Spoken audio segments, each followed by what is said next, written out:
Hi, welcome to part 2 of the VVIPage tutorial. Let's start off by adding a link block. Press Add Block, then press Link. Enter your destination URL, which can be a link to a website, your WhatsApp, or any link you want your visitor to go to. Type in the name that will appear on the button, and hit Submit. That's it. You can check out the number of page views your link has here, and you can also turn on and off the button by clicking here.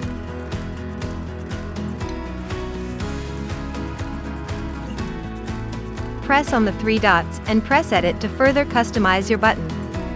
You can choose to turn on Open in New tab, which will open a new tab when your visitor presses the link. Or you can leave it off. You can also add an icon. Change the text color, background color, add borders, and so on. Let's try add a border by dragging the border width here. Change the color here, and let's make it a little transparent.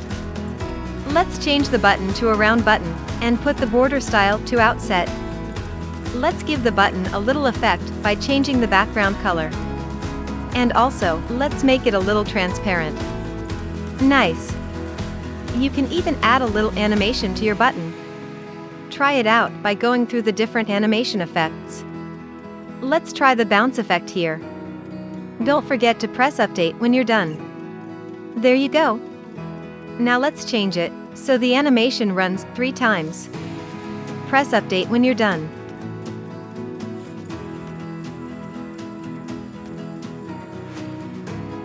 To make it easier, let's duplicate the button to add another link. Press on the 3 dots, and press Duplicate. Easy. Now let's add a button that connects directly to your WhatsApp.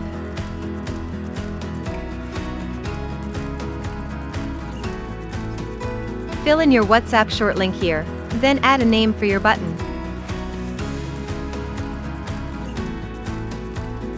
Add an icon by pressing on this font awesome link.